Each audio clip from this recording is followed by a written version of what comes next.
Hello, this is Michael from Base Motoring, and if you're looking for a good commuter car or a good car for one or two people, the Honda Fit is an excellent choice.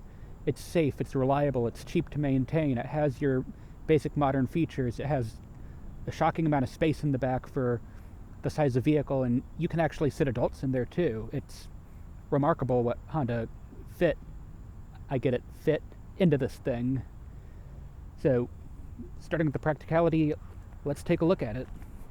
Now, this is a pretty small car, and you still have a decent amount of space back here behind the second row seats. It's not huge, but it's about 2 feet.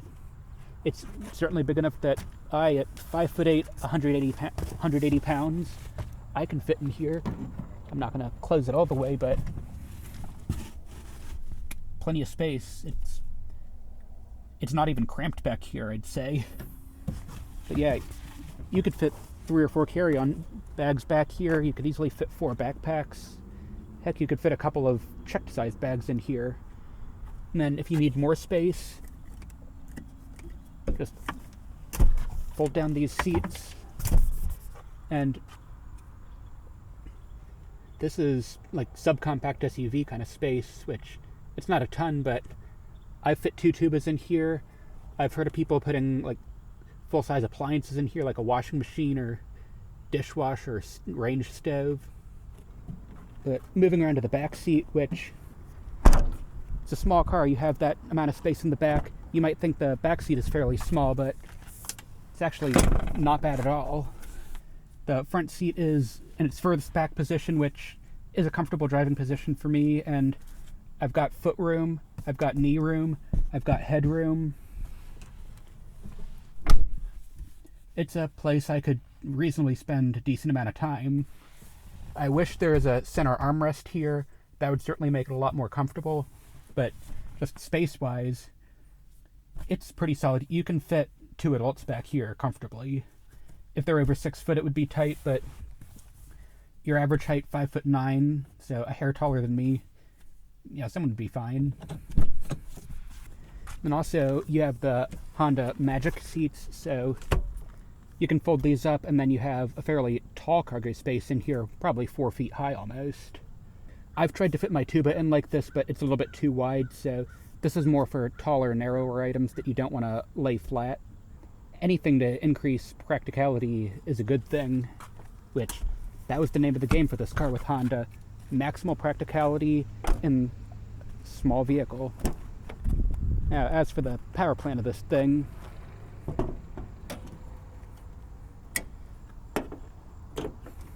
it's just a little 1.5 liter naturally aspirated 4-cylinder. It makes enough power, but it makes enough power to get you down the road, but it's no sports car. It does get fairly decent fuel economy. Just around town, we get about 36 miles a gallon. On the highway, we've gotten 43, which for a non-hybrid is very solid, especially with this being an 8-year-old car. It's not a huge engine bay, but there is still room you can reach around and mess with stuff. An engine this small, almost any engine bay is going to give you some room to work. And like alternator right here, dipstick, oil fill. There is the intake on top of the valve cover, so that would be a few extra steps for working under there. Before we get inside the front seat, the wheels on this, I'm not a huge fan of the lower profile tires. These are like 185/55 tires. I'd prefer if these were 15-inch rims with a little more sidewall. But on the higher trims, people like to have the big alloy wheels, and it is what it is. We're not going to go out and source different wheels, so it's going to stay like this. And then also with the tire size, you're probably not going to have luck finding like Michelin, Bridgestone, Continental tires, but we got, I think, Yokohama tires, which are fairly solid. Not quite top of the line, but good tires nonetheless. Now, as a driver, this is where you'd spend most of your time, up here in the front. You have all your basic features that you want: climate control, physical buttons, which big meaty buttons and knobs, which I love. You got your touch screen here with Apple CarPlay, Android Auto. You've got your physical buttons on the wheel. A nice convenient cup holder right here. 2 more down here. You've got some small door bins. You probably wouldn't be able to fit a larger cup in here, but say a soda can or a plastic 16-ounce water bottle should fit. Up here, the gauges, you have analog speedometer, and then 2 digital screens, 1 on each side. Left, it's the tachometer, time, and temperature. I do not believe that's configurable, but on the right here, you have a configurable screen, so you can go blank, settings, oil life, trip computer, range and fuel economy, and back to blank. You also get 2 trip meters and regular odometer mileage. There is no coolant dial. It's just a light that I believe is blue when it's cold, off when it's at temperature. And we've never experienced this, so I can't say for sure, but my assumption would be it turns red if it gets too hot. You have your standard fare power windows, power locks, window lockout, power mirrors. And since this car is from before Honda putting in the blind spot monitoring, you get this blind spot camera on the side. And it is nice having the button here that you can manually turn it on and off, since you might not always want it when you're turning, and you might want to have it when you're not turning. Also up here, you have a sunroof. It's a nice feature to have in a budget car like this. And it really doesn't take away too much headroom. I have the seat moved up a couple clicks, and I've still probably got 3-4 inches of space up there, so plenty of headroom. Legroom, though, if you're taller, would get tight. I have the seat as far back as it goes, and I can depress the pedals all the way without fully straightening my leg. So someone over 6 foot would probably be a bit snug in here. In terms of storage, it's pretty limited. You have a small center console, little cubby up here, whatever this change slot thing is. As mentioned, the door pockets, these little grab handles here, 3 cup holders, and then a decent sized glove box. So there are places to put your stuff, but not a ton of places. This is a huge dash, so you could always toss stuff up there if you wanted, but that's not something I would necessarily recommend. Now, one thing to note is there is some level of cost cutting with this being a subcompact car, economy car. Passenger side here, there's no power lock switch, which in most other vehicles with power locks, you do have a switch here. The carpet, it's this cheap Velcro stuff. I'm honestly not sure I'd even call it carpet. It's just kind of there to cover the floor. It feels like almost cardboard underneath. Lots of scratchy plastics, though a little bit of soft touch up here, which is nice, but most places are the hard plastic. Even the armrests here are hard.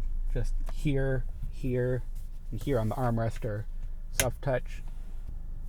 All 4 doors have nice grab handles.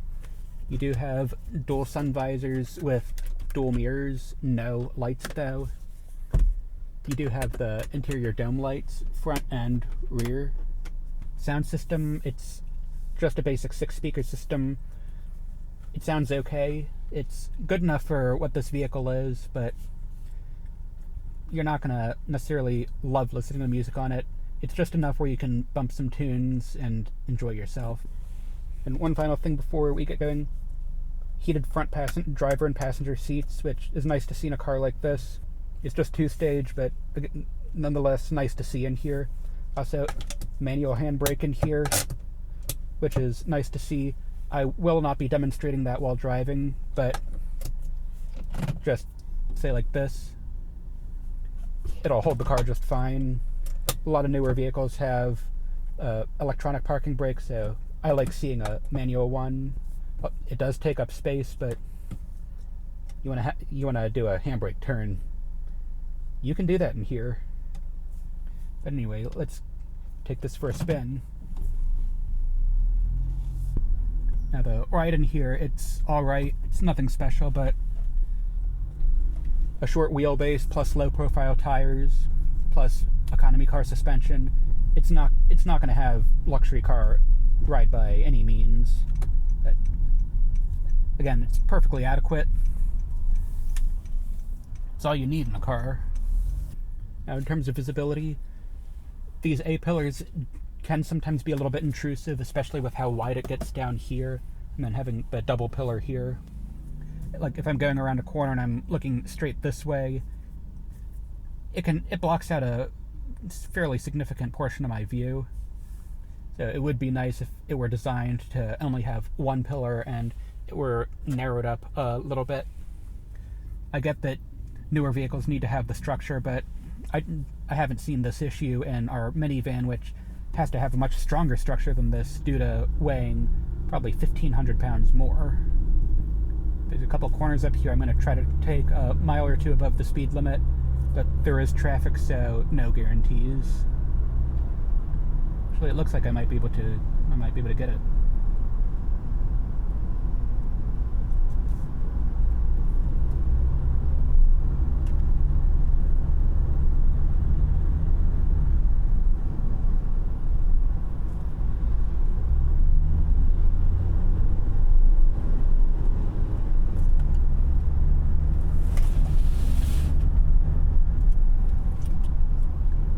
You can toss this thing around. It's no sports car, but it is very much helped by being a lightweight vehicle.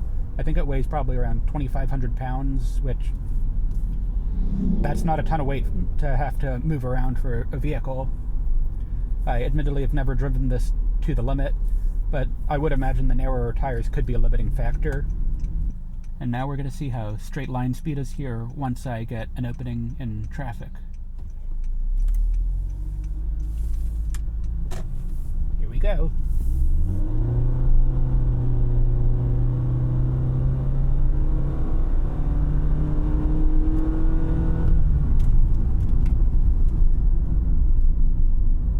This is not a fast vehicle, but it has enough power, and with the CVT transmission, it's also very smooth power since you're not shifting between gears.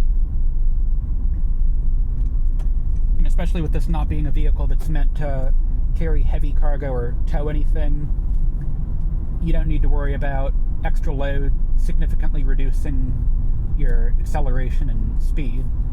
Try out some of the lane keep, if it'll pick up the lines. It does have lane keep assist and radar cruise control, but I guess it doesn't feel like reading the lines right now. Okay, it does see the vehicle. Now it sees the lanes. So it at least works. I think it's just being a bit picky. Which, even if the system's not too amazing, again, this is what, a $21,000 car new. The fact that it had these features in 2018 at all is quite impressive. Yeah, there we go. It's following the lines.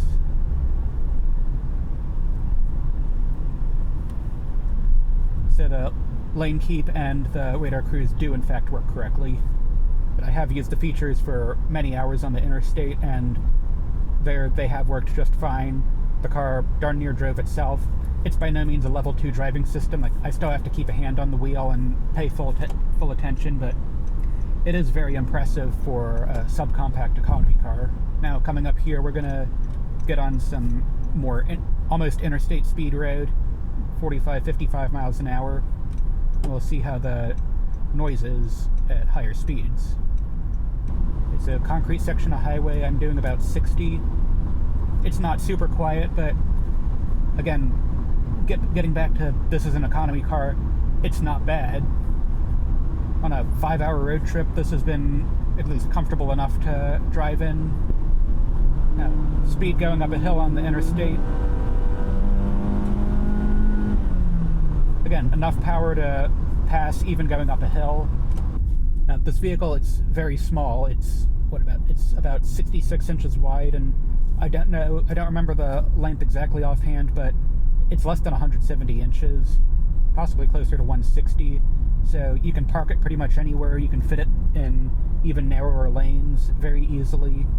Seating ergonomics in here, they're pretty decent. You have a sort of chair-ish like seating position, which for a car that's fairly lowish is interesting to see. The seat has a little bit of decent bolster. Nothing crazy, but enough that it can somewhat hold you in, and that if you're a larger person, it could be a bit snug. Lumbar support, there's no adjustment for that, just 6-way manual seat, which this is an economy car, but it would be nice to at least see a 2-way lumbar. I've previously mentioned this, but the seat does not go super far back, so if you are taller, it could start getting a bit snug in here. There's someone I know who's, I think, about 6'2", who drives a previous generation Fit, and they can drive it, but they've said it's a bit on the snug side. Though it does help that you have lots of adjustment in the steering wheel. You can have it way up here, and between my leg and here, between my leg and the wheel, there's probably 4 or 5 inches. So there is still space for longer legs to fit in here before you start having issues. One thing I neglected to mention earlier with the materials, the steering wheel is leather, which, for the thing you hold most while driving a vehicle, that is nice to see. Same with the shift knob. It is at least some form of leather, so it feels better in the hand than a plastic or rubber steering wheel. Also, the CVT transmission, one feature it does have is a simulated 7-speed automatic. So I'm in 7th, 6th, 5th. So it essentially has locked ratios you picked from the ratios available in the CVT. Now, wrapping up my thoughts on the Fit. It's an impressive vehicle for what it is. It's small on the outside, but it's big on the inside. You can comfortably seat 4 adults and fit their backpacks in the back. You have your standard array of modern creature comforts, heated seats, CarPlay, sunroof. No power seats, though. You have radar cruise, automatic braking, lane keep assist, blind spot, power locks, power windows, power mirrors. So nice stuff to see in a budget car. And it really is a shame that Honda canceled the Fit at the end of this generation for the North American market, because I would love to see them still selling here. I bet they'd still sell at least a fair number of them, and we probably would have bought one instead of this one if they still sold it new. We were looking at an HRV since we needed a hatchback. That would have been close to $28,000 out the door. So we were like, that was a bit more than we wanted to spend. So we spent it. So we were out the door about $17,000. No, we spent 17, but with fees, tax, it was about 18.5 out the door, which is not much depreciation compared to what this thing costs new. But when you can it from the lineup, and people want a small, practical Honda, it's not like there's any other choice. Even the Civic sedan, their cheapest model, starts at 26 with destination, which is just too much. Bring back the Fit, start at $20,000, $21,000, and give people a practical commuter car. So anyway, let's take one last look at this.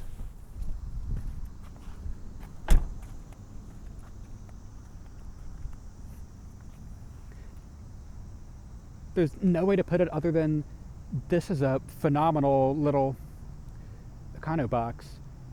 It's small, but practical. It's fuel efficient. It's safe. It has features. For the kind of car it is, there's really not much you can complain about. The only thing, my biggest complaint is that Honda doesn't still sell the effing thing brand new. Really, the closest thing to this you have on the new market now is the Hyundai Venue, which it's nice to see, but let us have more options like this. Thank you so much for watching. I hope you enjoyed the video. Be sure to also check out the demo of the 6-speaker sound system and the no talking drive. Those will give you some more impressions on other parts of the vehicle without me necessarily talking as much, but more letting the vehicle showcase itself. This is Michael from Base Motoring. Take care, drive safe, and buy a Honda Fit. These are effing excellent.